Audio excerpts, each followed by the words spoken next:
Beef. There have long been debates over the environmental effects of the meat industry and moral arguments made against killing animals. The rise in popularity of new meatless options adds a different dimension to the discussion. Paul examines the questions tonight. It's part of his weekly reporting for Making Sense. To avoid catastrophic climate change. Yup, ex-governor, ex-terminator Arnold Schwarzenegger, in a video created to indict beef. Less meat, less heat, more life. So trending, beef is bad, as this new documentary luridly asserts. When you consider the devastation it's having on our planet as well as the oceans. No wonder the plant-based meat startups profiled recently here on Making Sense want to chop meat from our diets and the planet entirely and replace it with products like the Beyond Burger, or with Beyond's main rival, the Impossible Burger. They ate it, they tasted it, and we asked Biochemist them, Pat "If you Brown, could have this CEO burger, of Impossible Foods, wants to replace grazing animals entirely. By when? By 2035. Is the most destructive technology in use on Earth today. And here's the CEO of rival Beyond Meat. You look at heart disease, diabetes, and cancer. Those things, there's a correlation between those and the levels of meat and the type of meat that we're eating. Besides the argument against killing animals for food, the Beef Against Beef features a trio of charges. Bad for the land, bad for the air, bad for the body. Negative externalities, they're called in economics, costs that the price of the product doesn't include. So let's hear the case one externality at a time, starting with Lay's Waste the Land. Impossible's Pat Brown. We could produce all the protein required by the world's population in 2050 with 2% of Earth's land if we did it the way we're producing our meat, as opposed to more than 45% of Earth's land that's currently being used raising animals for food. Right, says his rival CEO, Ethan Brown. We can get this right.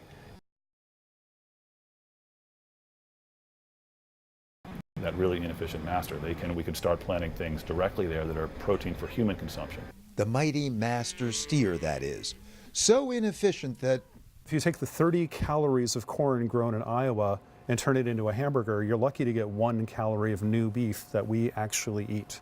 Jonathan Foley of the California Academy of Science. Well, cows and goats and sheep and things are in the brown areas. Foley has actually mapped the land use problem. This is showing the footprint of agriculture on the planet. What really surprises people sometimes is that 38% of all the land on Earth is covered in food. For example, all of this land, 75% of it, all those red areas and a lot of the green areas, are used to produce meat, either directly by grazing or by growing crops, so we then later feed to animals in a feedlot. In addition, says Jonathan Foley, growing beef consumption in the less developed world leads to deforestation, clearing the land for cattle. So, what says the defense? Come, cattle! Look at this guy. Would they respond to me too, or no? Anybody that would come out here in an outfit like that, I doubt that they would respond positively to you. In Marin County, California, grass-fed guru Bill Nyman and wife Nicolette, defender of beef. What's so miraculous about these animals is they're basically just taking the energy of the sunlight that's going into the vegetation, and they are converting it with very little input from humans.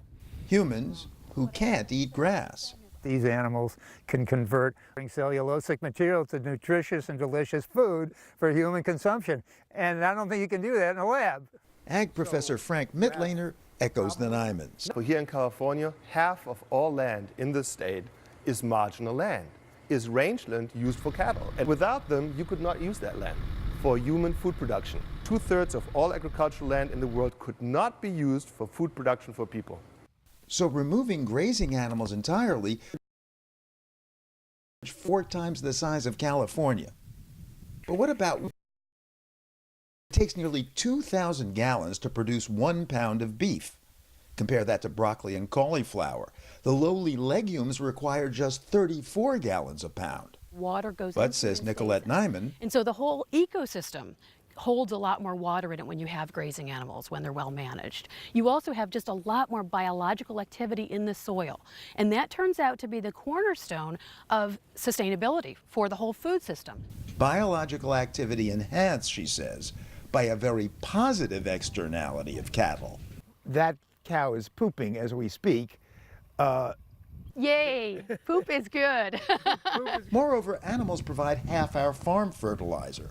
If poop goes, do bad for the planet nitrates replace it?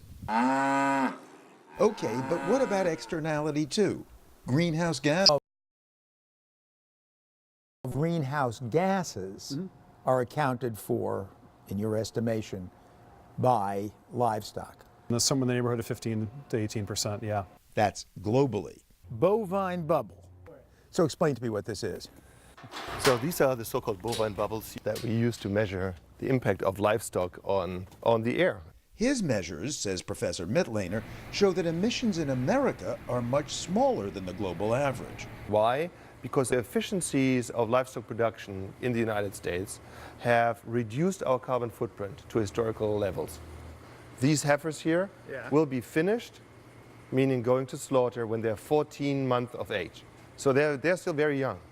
If they were on pasture their whole life, they would go to slaughter twice that age.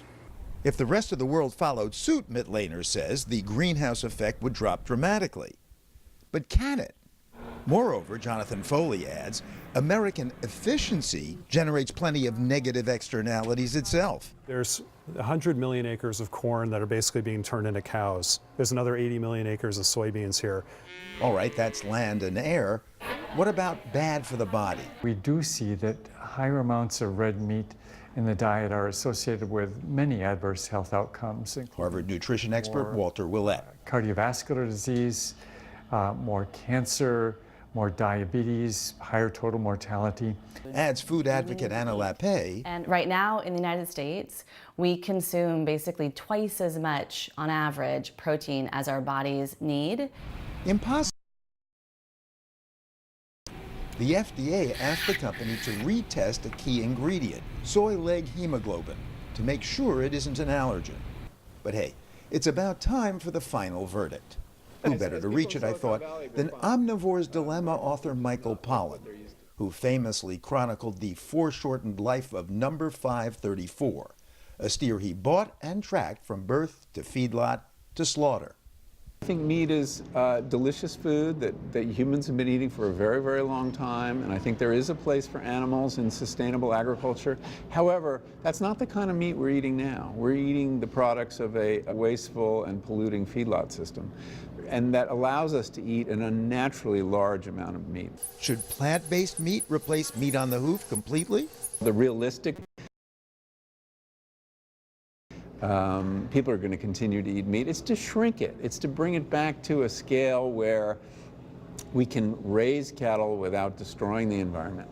And it turns out even the Nymans aren't telling us to gorge on their never-seen-a-feedlot friends. And finally, what about plant-based meat?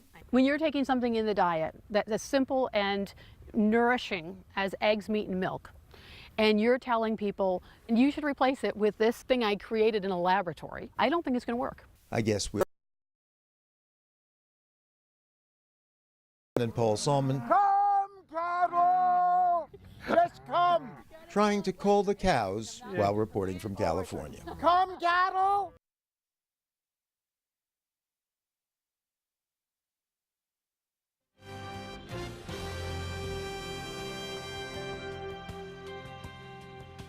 Next, from the whistleblower who released the Pentagon Papers about the Vietnam War, a new book about the dangers of America's nuclear program. William Brangham has that from the NewsHour bookshelf.